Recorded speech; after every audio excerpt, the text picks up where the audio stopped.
Bueno, vamos a hablar de aneurismas infecciosos en el tórax. Y empecemos por hablar un poquito de dónde viene toda la confusión que tenemos con la nomenclatura de esto. Viene, lastimosamente, el culpable de toda esta confusión es Sir William Osler, uno de los hombres más importantes en educación médica en el mundo occidental, un hombre absolutamente brillante, que fue director del Departamento de Medicina Interna de Johns Hopkins, y hizo grandes aportaciones a la medicina. Pero aquí viene el problema. Él tenía un paciente con un cuadro de dolor abdominal y fiebre que súbitamente fallece de manera inesperada, un hombre relativamente joven. Y fallece en un cuadro de un abdomen agudo y con un severo cuadro de hipotensión, y él queda muy confundido con la situación de ese paciente, y en esa época, y de hecho gran parte de los avances de la medicina de esa época era gracias a las autopsias. Hoy en día desafortunadamente ya no hacemos autopsias. En esa época todos los casos interesantes se hacían autopsias, y el doctor Osler era un fan número uno de las autopsias, y hizo una autopsia de este paciente, y cuando abren el abdomen y el retroperitoneo, se da cuenta que lo que este hombre joven tiene es un aneurisma de la aorta abdominal que se ha roto, y el hombre se ha desangrado, y explicado el cuadro clínico del paciente. Lo interesante es que él observa que el aneurisma de este paciente tiene la forma de un hongo, ¿no? No es el aneurisma fusiforme típico de la aorta abdominal de origen arteriosclerótico, sino es un aneurisma focal, sacular, lateral en la aorta en forma de hongo. Y a partir de eso hace una publicación sobre estos aneurismas en forma de hongo, y que él los denomina micóticos, ¿no? Y ahí viene la confusión. Entonces, realmente la recomendación hoy en día es no utilizar, hasta donde sea posible, la denominación micótico, porque se presta a la confusión. La gente cree que un aneurisma micótico es un aneurisma por hongos, cuando el señor Osler lo que estaba tratando de decirnos es un aneurisma infeccioso, generalmente, que tiene la forma de un hongo, pero no es de origen fúngico. Pero la palabra se quedó totalmente enquistada en nuestro léxico médico, y todavía seguimos utilizando repetidamente aneurisma micótico como sinónimo de aneurisma de tipo infeccioso. Sea como fuere, los aneurismas infecciosos representan un porcentaje relativamente menor de los aneurismas de la aorta, son aproximadamente 2 al 3%, y dependiendo de si consideramos que las 3 capas de la aorta están comprometidas, lo podemos llamar mejor aneurisma, o si es una ruptura contenida, sería un pseudoaneurisma, pero esto realmente es totalmente irrelevante desde el punto de vista de diagnóstico y desde el punto de vista de manejo de estos pacientes. Lo importante es hacer el diagnóstico, que es un aneurisma de tipo infeccioso, y ya la disquisición filosófica sobre si esto es un aneurisma o un pseudoaneurisma es una discusión totalmente bizantina. Los factores de riesgo, obviamente, como hemos discutido previamente, cualquier daño del endotelio vascular va a facilitar que las bacterias que permanentemente estamos circulando a través del torrente circulatorio puedan depositarse en la pared de la aorta o de las arterias afectadas y crecer a partir de esta injuria endotelial y producir una lesión infecciosa. De modo que catéteres, cualquier aditamento médico, la presencia de endocarditis, como discutimos más temprano, estas endocarditis bacterianas van a sembrar bacterias por todas partes, y obviamente uno de los sitios donde se van a depositar es en las paredes de las arterias, especialmente si hay alguna lesión preexistente, como muy comúnmente en las personas mayores vemos enfermedad arteriosclerótica. La microbiología de los aneurismas de tipo infeccioso son en su inmensa mayoría estos gérmenes, el estafilococo, la salmonela y el estreptococo, y algunos gram negativos son los que más comúnmente. En sitios donde hay, como discutimos ayer, en los sitios donde hay una alta prevalencia de tuberculosis, hay que pensar en aneurismas de origen tuberculoso como parte del diagnóstico diferencial. Los mecanismos fisiopatológicos, también algo discutimos más temprano hoy sobre el hecho de que estas diseminación infecciosa tienen diferentes formas de presentarse, o como una arteritis microbiana en el cual a partir de un foco cardíaco, que es el mecanismo clásico, o por la sobreinfección de una lesión arteriosclerótica vascular preexistente,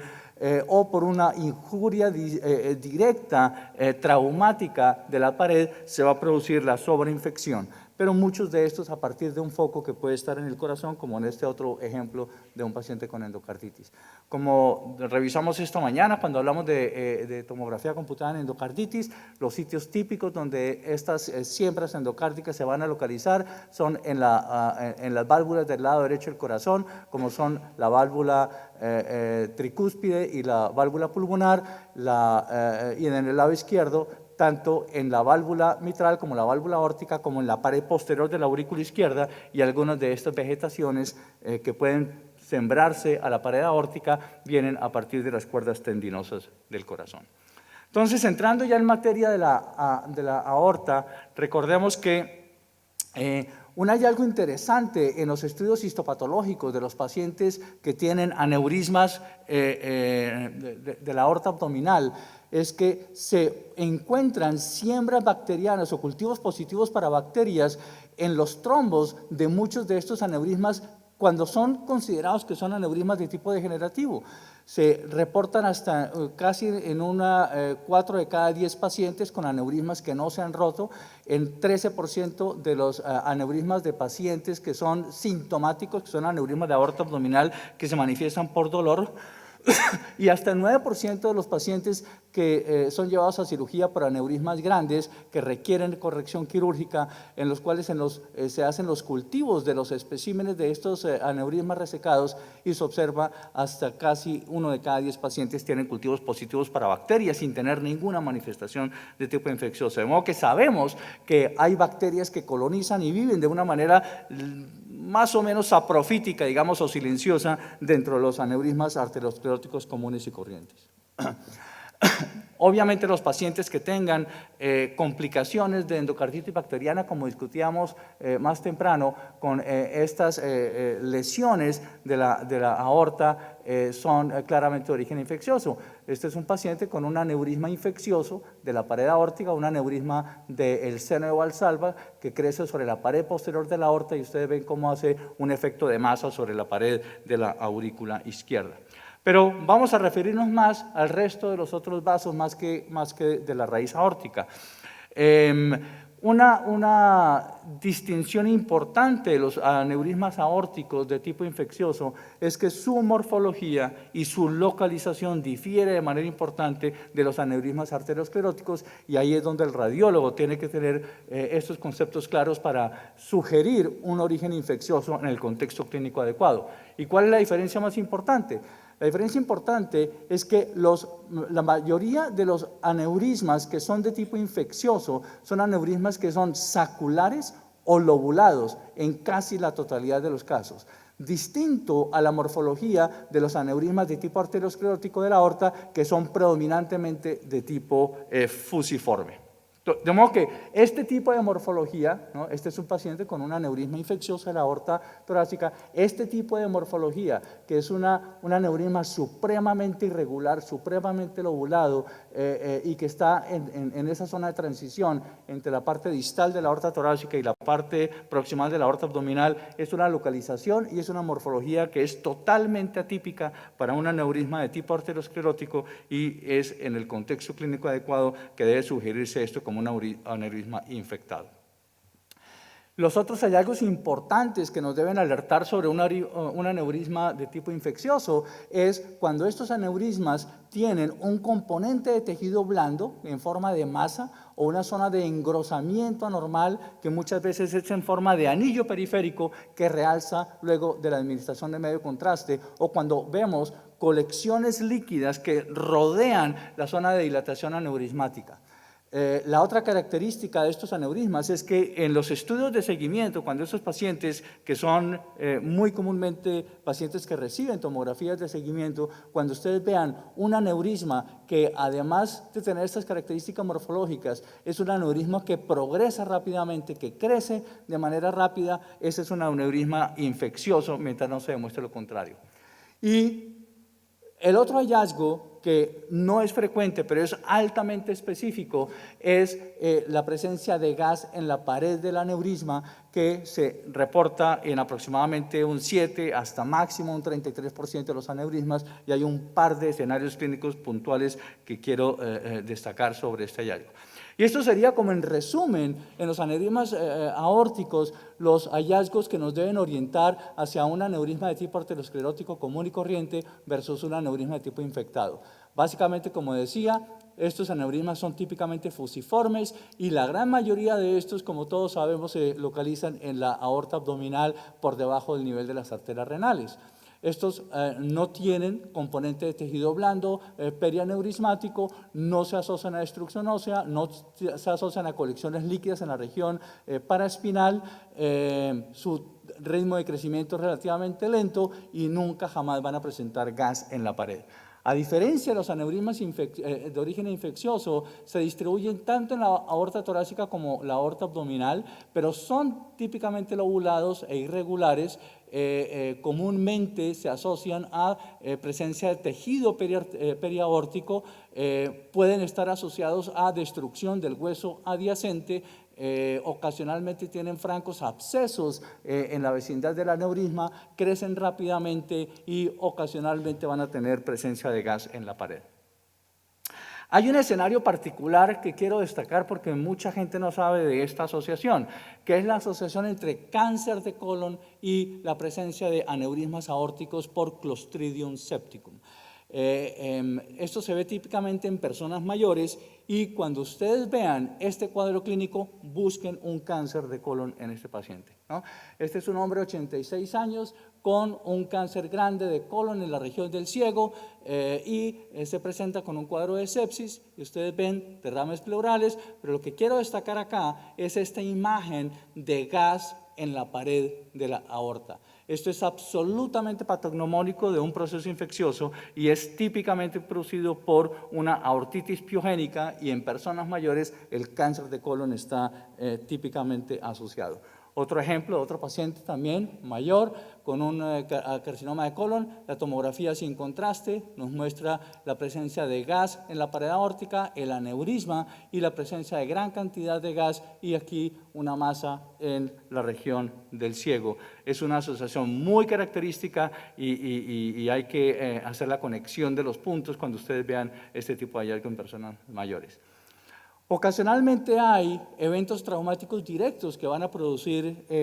la siembra de las bacterias en la pared del corazón o en la pared de los grandes vasos. Y eso se ve asociado tanto a trauma no intencional como a trauma intencional o a eventos médicos e intervenciones. La presencia de cirugía, la presencia de catéteres, la presencia de injertos. Este es un paciente que ha tenido un sistema de asistencia ventricular por dilatación del ventrículo izquierdo y insuficiencia ventricular izquierda y después de que se ha retirado el aditamento ventricular se ha formado un aneurisma infectado de la región apical del ventrículo izquierdo. Entonces, ¿cuáles son los signos que nos deben orientar en tomografía computada, que es el estándar de oro para el diagnóstico de los aneurismas infecciosos? Los aneurismas que son saculares, que son multilobulados, que son de localización excéntrica, la presencia de colecciones líquidas, la presencia de tejido blando prominente y la presencia de gas, como hemos visto. ¿Por qué la identificación de estos hallazgos es absolutamente crítica? Es crítica porque, como dijimos antes, la progresión de estos aneurismas hacia la ruptura es inevitable si no hay un tratamiento médico apropiado y el radiólogo es quien generalmente tiene la primera oportunidad de hacer el llamado de esto como un proceso infeccioso para iniciar la intervención y en el manejo. Decíamos que otro de los hallazgos importantes es mirar el hueso que está en la vecindad del vaso afectado, que en este caso estamos hablando de la aorta. Y este es un caso típico, ustedes ven, este es un paciente con una aneurisma de la aorta abdominal. Ustedes ven aquí la zona irregular, un aneurisma que no es fusiforme, sino es acular, de localización excéntrica y posterior. Y miren la anormalidad en la intensidad de señal del cuerpo vertebral. Hay espondilodisquitis con destrucción del disco intervertebral, hay edema e infiltración inflamatoria de los cuerpos vertebrales con una zona de protrusión, de colección en el espacio epidural. Como que esta asociación a la altura del proceso aneurismático es absolutamente característico de un proceso infeccioso. Las etiologías de esta situación va a ser en Europa y en Norteamérica, esto es en la inmensa mayoría de los casos, estafilococo. En los países que tengan una alta prevalencia de tuberculosis, pues esto será la manifestación muy común de la enfermedad de Pott, como mencionamos ayer. La otra característica de estos aneurismas es que se presentan en localizaciones atípicas y en sitios donde la enfermedad arteriosclerótica es francamente inusual. Y es lo que sucede particularmente en los drogadictos que usan drogas por vía intravenoso. Estos aneurismas se presentan o a partir de inyecciones directas, como los drogadictos que se inyectan directamente en el cuello y producen lesión vascular de las carótidas, se hacen aneurismas micóticos de carótidas o en la vecindad de esas regiones. Son pacientes en sepsis que se presenta a nuestro hospital con un severo síndrome de dificultad para deglutir y dificultad respiratoria.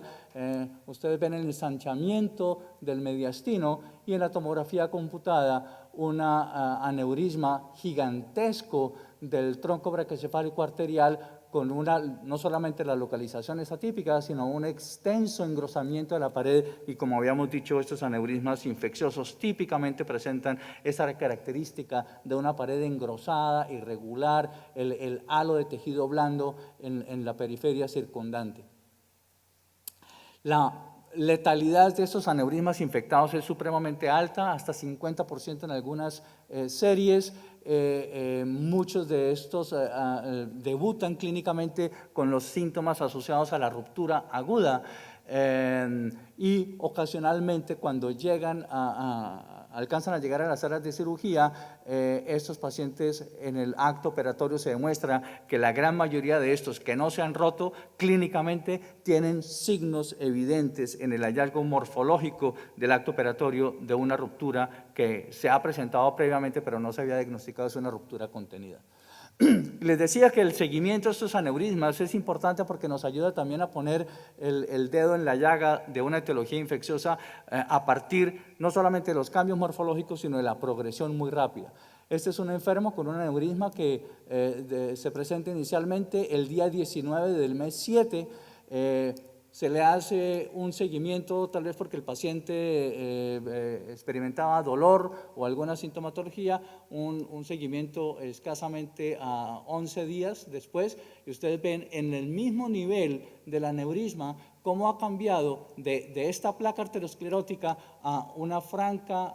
lobulación indicativa de una ruptura contenida con un gran componente de tejido blando en la periferia. Y 24 horas más tarde, aún más grande, más irregular, este es un aneurisma que está a pasos agigantados avanzando a esa ruptura y ese paciente fue llevado inmediatamente a cirugía. Les decía que la presencia de gas es un hallazgo de baja sensibilidad pero de muy alta especificidad y desafortunadamente no siempre se identifica como tal, a pesar de que es un hallazgo relativamente obvio cuando uno está familiarizado con este signo. Este es un paciente que llega a mi hospital y me dicen los cirujanos cardiotorácicos, nos acaban de remitir de un hospital privado un paciente con un misetoma del lóbulo superior izquierdo. Entonces me muestran la tomografía, digo, ¿misetoma? Esto no es parenquimatoso, esto está en el mediastino, esto es gas pegado a la aorta, esto es un aneurisma infeccioso de la aorta, ¿no? Entonces,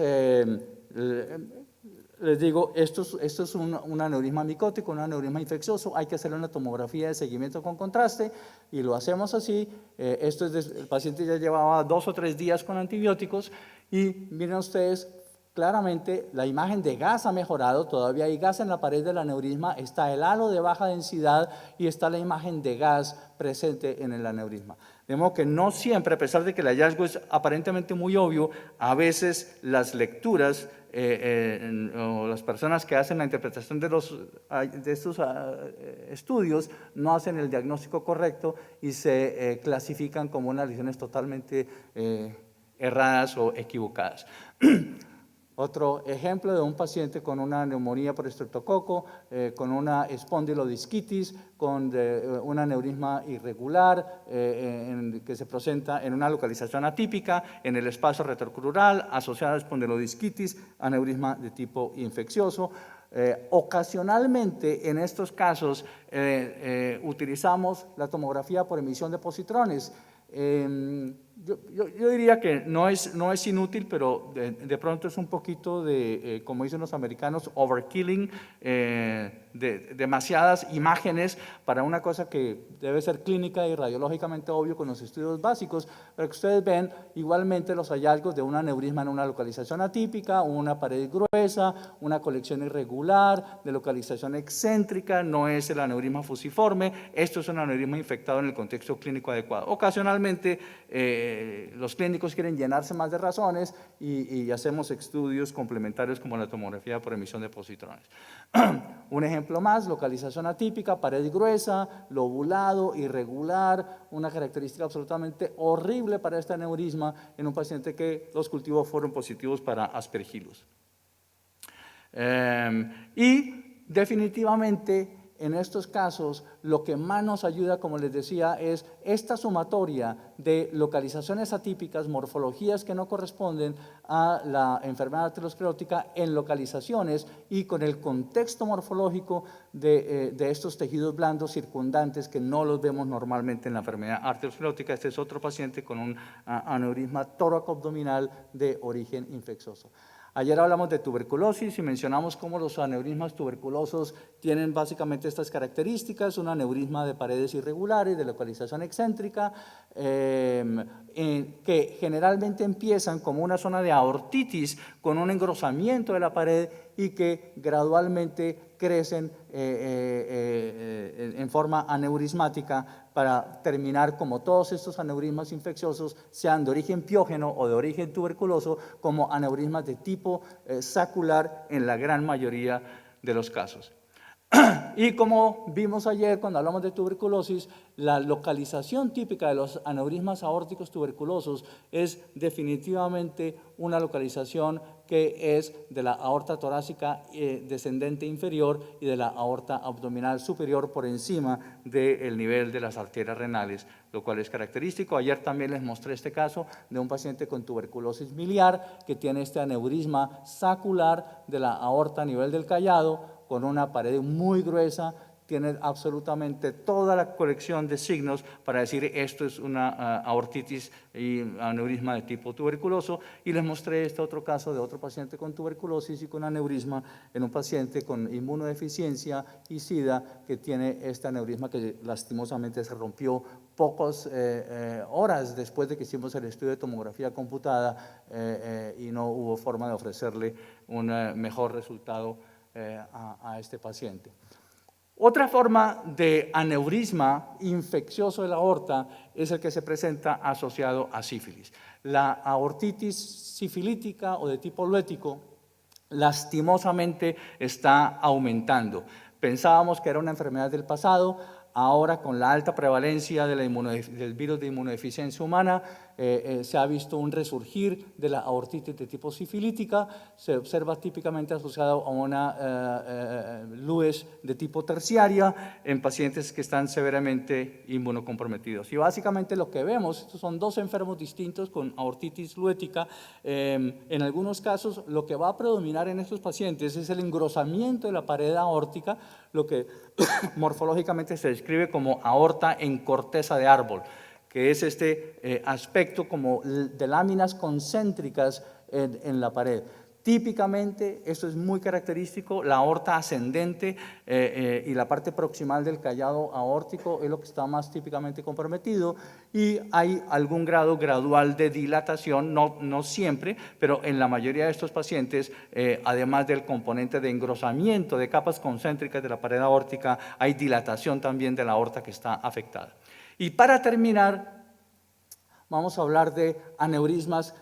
micóticos o aneurismas infecciosos de las arterias coronarias, que es una entidad en la cual pensamos poco. Es una enfermedad, es una complicación relativamente infrecuente, se observa en menos del 1% de los enfermos con aneurismas de tipo infeccioso. Muy típicamente son pacientes que tienen antecedentes de o una intervención percutánea para una revascularización o tienen una endocarditis bacteriana, son los dos factores de riesgo más importantes. Este es un enfermo que se presenta con una bacteremia que es positiva para Staphylococcus aureus y en la tomografía con contraste vemos esta imagen de una dilatación aneurismática en el surco atrioventricular derecha, que es donde vive la arteria coronaria derecha. Este paciente tiene un derrame pericárdico, tiene derrames pleurales, este enfermo termina falleciendo y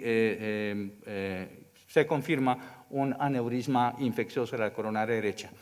Este es un artículo que acabo de publicar hace escasamente 3 o 4 semanas, en que hicimos una revisión de 55 aneurismas micóticos o infecciosos de las arterias coronarias. Y un par de lecciones que nos quedan de este análisis de esta serie de casos es que la inmensa mayoría de estos aneurismas de arterias coronarias son aneurismas que afectan a varones, más del 80%, y la localización, tal como el ejemplo anterior que les acabo de mostrar, la localización más común de estos aneurismas infecciosos de las coronarias es en la coronaria derecha.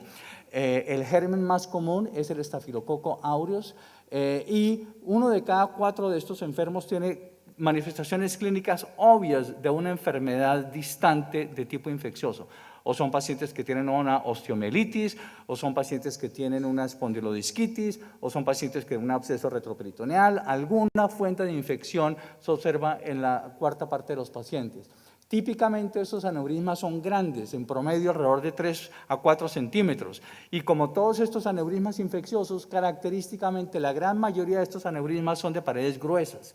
Y son en su inmensa mayoría aneurismas de tipo sacular y que muy comúnmente están asociados a la presencia de derrame pericárdico. De modo que lo que aprendemos de esta revisión es que cuando ustedes tengan un paciente en sepsis y tengan un aneurisma coronario y ustedes vean esta confluencia de un paciente séptico con un aneurisma coronario, que es un aneurisma grande, que tiene paredes gruesas, que tiene paredes irregulares, piensen en un aneurisma que es de tipo micótico o de tipo infeccioso. Este es un ejemplo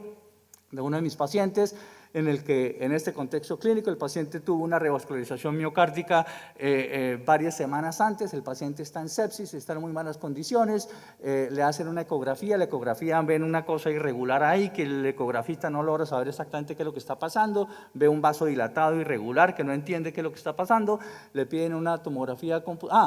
un agravante, tiene una dehiscencia de la esternotomía, ¿no? Y realmente más por la dehiscencia de la esternotomía le pide una tomografía simple para ver qué está pasando con los huesos. Cuando yo veo la orden digo, este paciente tiene un problema del corazón, porque le hicimos la tomografía sin contraste para ver la dehiscencia, y cuando yo veo la tomografía, además de la dehiscencia, veo esta masa en el corazón, y inmediatamente devolví el paciente al escáner, le pusimos contraste, y esta es la tomografía con contraste. Es un aneurisma gigantesco de la coronaria derecha, con paredes gruesas, lobulado, irregular, tiene todos los signos que hemos discutido de características morfológicas de un aneurisma de tipo infeccioso. Aquí está la reconstrucción de la coronaria derecha, aquí ustedes ven cómo se dilata la zona aneurismática, el gran engrosamiento de la pared, absolutamente característico. Le digo a los cardiólogos, esto es un aneurisma de tipo infeccioso, lo llevan a la sala de hemodinamia, le hacen la angiografía y efectivamente es un aneurisma infeccioso de la coronaria derecha, localización y morfología absolutamente típico. Otro ejemplo, como les decía, muchos de estos pacientes van a tener, además del aneurisma, signos de colección pericárdica asociado. Y por último, dos palabras sobre las arterias pulmonares que también pueden tener aneurismas de tipo infeccioso. La mayoría de los aneurismas infecciosos en las arterias pulmonares son de origen embólico. Son aneurismas asociados muy comúnmente a endocarditis bacteriana, van a producir dilatación, muy similares a como se discutió esta mañana, a los aneurismas que vemos asociados a las vasculitis como la enfermedad de Behçet o otras vasculitis que producen aneurismas, pero es el contexto clínico de un paciente que tiene cuadro de infección pulmonar asociado a estos aneurismas que pensamos que debe ser un origen infeccioso, un paciente con una estenosis valvular de la válvula pulmonar, una gran vegetación,